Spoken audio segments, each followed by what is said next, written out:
संघर्ष ही जीवन का सार है, बिना संघर्ष के लाइफ में किसी को ऐसी सफलता नहीं मिलती। संघर्ष मतलब struggle is the essence of life, मतलब इसेंस मतलब सार, बिना उसके किसी को ही सक्सेस नहीं मिलेगा। संघर्ष करना ही पड़ेगा। तो are you ready for that? Are you ready for that? क्योंकि आज के इस सेशन में मैं कॉमन एरर्स के ऊपर जितने भी मतलब बेसिक फंडामेंटल जो अपनी जो बिल्डिंग का जो एकदम बेसिक का ब्लॉक्स है बिल्डिंग के, क्लियर, तो वो एकदम फाउंडेशन वाला जो ब्लॉक है, तो उसके रिगार्डिंग कैसे क्वेश्चन पूछे जाते हैं, खास करके SSC, CGL, SSC, CHSL, CAPO, CPO, तो रिगार्डिंग जितने भी मतलब क्वेश्चंस हैं कॉमन एरर्स के, तो मैं आज के इस वीडियो लेक्चर में कवर करने वाला हूँ। और इसकी पूरी की पूरी एक प्लेलिस्ट भी अपने चैनल पे जल्दी से जल्दी अवेलेबल कर दूंगा। जब भी टाइम मिलेगा, जब भी प्रैक्टिस करनी है, तो अपने चैनल पे आना है और प्रैक्टिस करना है। चलो स्टार्ट करेंगे क्वेश्चंस। चलो स्टार्ट करो। First question, identify the segment in the sentence which contains grammatically error. और ये एसएससी की स्टाइल है क्वेश्चन पूछने की। वो क्या करते हैं कि एक सेंटेंस देते ऐसा लंबा, और वहाँ पे इस सेंटेंस में नीचे ऑप्शन दिए वाले रहते 4 ऑप्शंस, और 4 में से ये सेंटेंस में से उठाते वो, और इनमें से कोई ऐसा सेंटेंस होता है जहाँ पे इस सेंटेंस में ग्रामेटिकली एरर होता है। फॉर एग्जांपल के लिए, अब ये सेंटेंस तो इतना इजी है, आर्टिकल के ऊपर है। कॉमन एरर मतलब मिसाइल जैसा काम है, मतलब कौन सी मिसाइल कहाँ पे आके गिरेंगी कोई आता पता नहीं होता, क्लियर, कोई आता पता नहीं होता। तो सरप्राइज एलिमेंट्स कॉमन एरर में होते हैं। और कॉमन एरर इसीलिए टफ लगता मतलब आपको, क्योंकि यहाँ पे कौन से भी टॉपिक पे क्वेश्चन आ सकता है। लेकिन खास करके ऐसा मतलब कंसिडर करके नहीं चलना कि कौन से मतलब हर चीज़ का, हर टॉपिक की एक्सपर्टी मतलब उस पर लगाते बैठना बिल्कुल नहीं करना। जिस टॉपिक पे क्वेश्चन आता है बस उसी टॉपिक पर प्रैक्टिस करूँगा, क्योंकि एग्ज़ाम ओरिएंटेड जो रिक्वायरमेंट है इसी चैनल के ऊपर, वो आपको अप्रोच जो है मैं ये आने वाले लेक्चर में आपको वो आपके अंदर वो क्रिएट करूँगा। फर्स्ट क्वेश्चन बताओ, rice of a best quality is available in the near by super market at the 8 rupees पर किलो। ईजी है, मतलब इतना लंबा लचक पढ़ने की जरूरत भी नहीं। देखो राइस ऑफ अ, अब देखो बेस्ट क्या है, superlative degree, superlative degree ESD shortcut में मैं लिखता हूँ यहाँ पे ESD।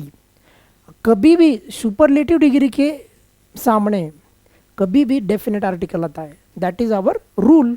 तो ये कॉमन सेंस का क्वेश्चन था, और इतना इजी कहाँ पे आया था, एसएससी, सीपीओ, यहाँ पे डेट गिट शिफ्ट कितनी कौन से शिफ्ट में आया था, सब कुछ यहाँ पे कुंडली उसकी लिखी है।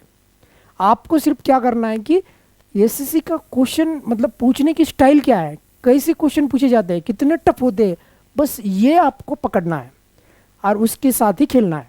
अब यहाँ पे बेस्ट के साथ क्या आना चाहिए था, द आर्टिकल, तो ऑब्वियसली तो यहाँ पे क्या था, एरर था। तो इतना सेंटेंस इतना अगर इतना भी तुमने पढ़ा होता ना, इतना भी, तो इससे भी तुम्हारे को डिटेक्ट होता। फिर भी फॉर एग्जाम्पल के लिए हम सब पढ़ेंगे, rice of a best quality is available in the market in the near by super market at the 8 rupees पर किलो।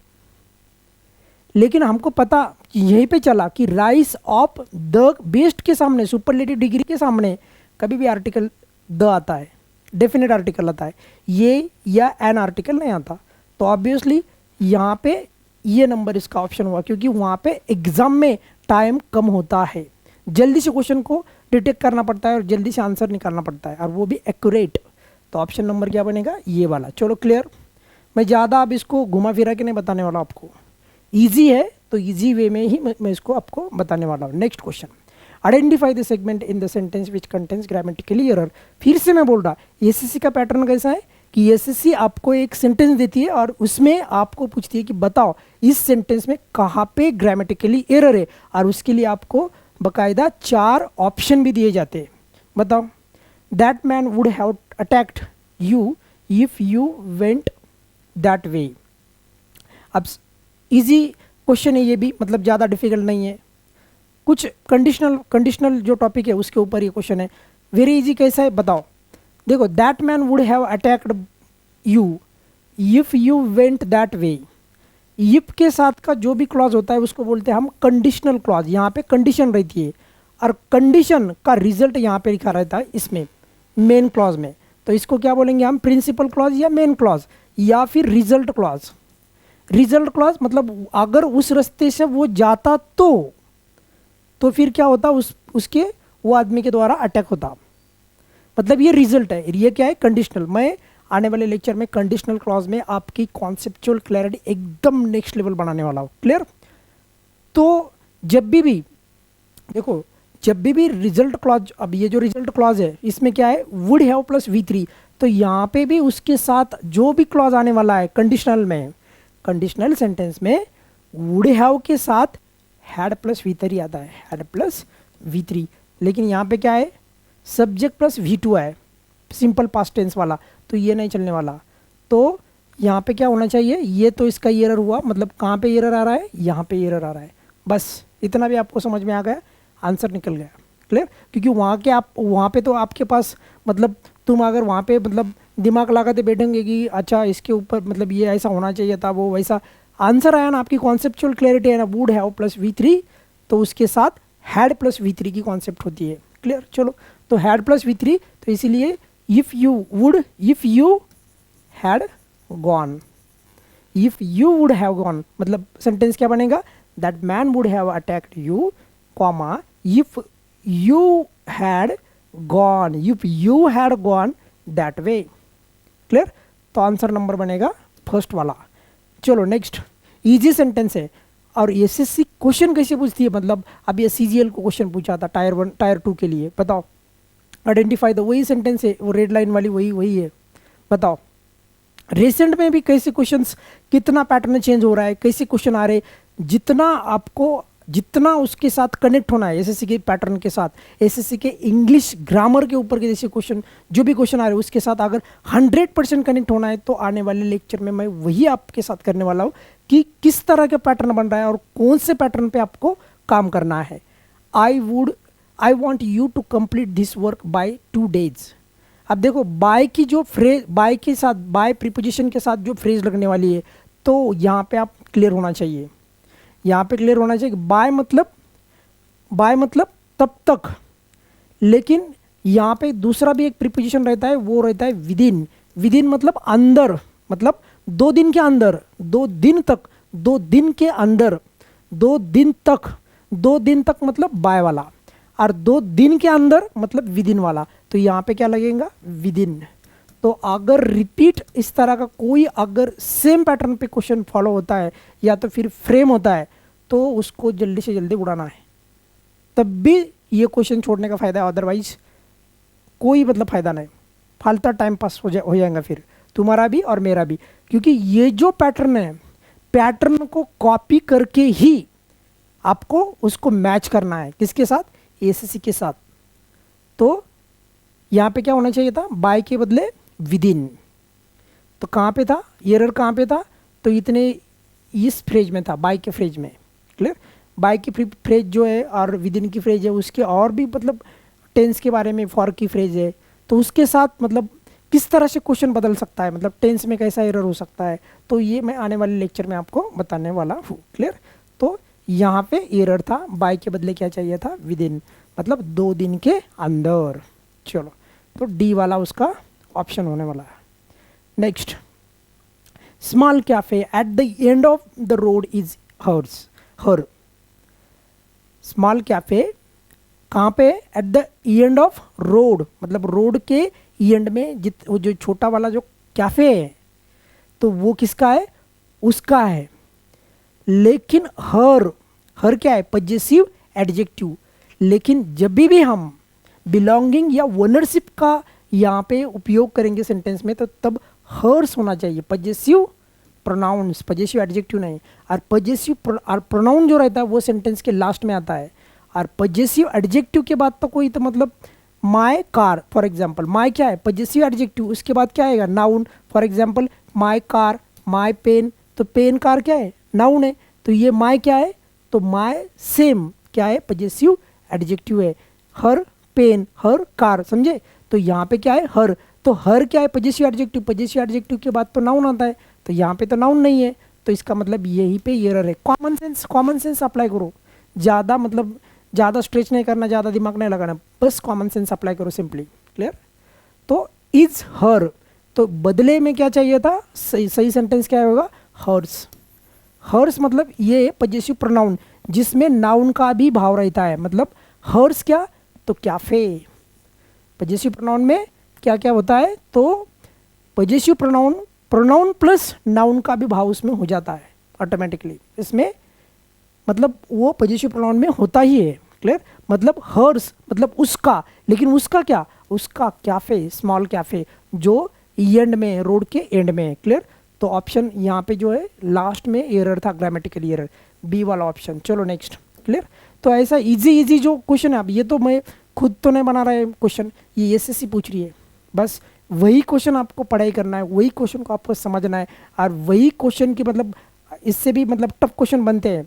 ऐसा नहीं कि मतलब सब भी ऐसे इजी क्वेश्चन होते हैं, लेकिन फिर भी प्रैक्टिस तो बेसिक हम एसएससी की कर रहे हैं, और एसएससी का जो भी पैटर्न है उसको हमें फॉलो करना है और उसको हमें डिटेक्ट करना है, बस वही सही प्रैक्टिस हो जाएंगी। Clear. I am suitably dressed for occasion, SSC question tag पे क्वेश्चन पूछती है। एसएससी मतलब कौन से टॉपिक पे पूछती है, कहाँ पे पूछती है, कहाँ पे फोकस करना है, और उसमें भी सबसे इंपॉर्टेंट कैसे पूछती है, वो मैं आने वाले सेशन में आपको बताने वाला हूँ। लेकिन ये क्वेश्चन टैग पे बताओ, I am suitably dressed for occasion, am I. तो एम का जो क्वेश्चन टैग होता है तो वो निगेटिव होगा, क्योंकि क्वेश्चन टैग जो भी है मतलब होता है तो वो निगेटिव होता है। क्लियर। पॉजिटिव का निगेटिव, निगेटिव का पॉजिटिव, इस तरह से होता है। आपको पता है कि आई एम आया तो आई एम थोड़ा एक्सेप्शनल रूल है, आई एम क्वेश्चन टैग में एक्सेप्शनल रूल है, तो एक्सेप्शनल रूल है तो इसीलिए एसएससी भी मतलब एक्सपेक्ट करती है कि आपको वो पता होना चाहिए। तो क्लियर था, आई एम का क्वेश्चन टैग बनता है आरंट, आरंट आई, आरंट आई, लास्ट में क्वेश्चन मार्क देना ही होता है। क्लियर।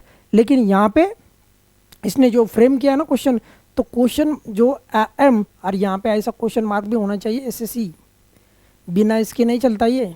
क्लियर।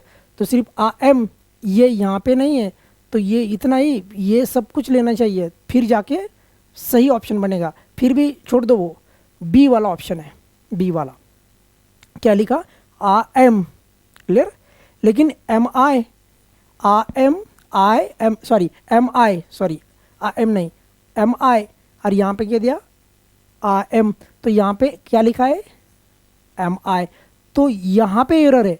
तो बस यही कॉपी आपने मतलब हमको मतलब यहाँ पे ढूंढना था कि एम आई यहाँ पे, तो option number B, I am तो यहाँ पे लिखा नहीं ना। क्लियर।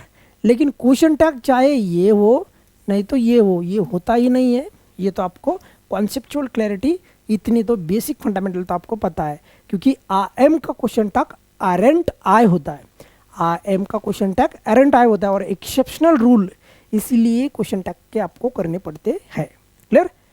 अब भी फिलहाल मैं इस वीडियो लेक्चर में यहीं पे रुक रहा हूँ, लेकिन आने वाले समय में अगर आपको अच्छे मार्क्स होने हैं, अच्छी प्रैक्टिस होनी है, तगड़ा ग्रामर होना है, तो इस चैनल को फॉलो करना है, सब्सक्राइब करना है, और आने वाले समय में मैं इसकी प्लेलिस्ट बनाने वाला हूँ।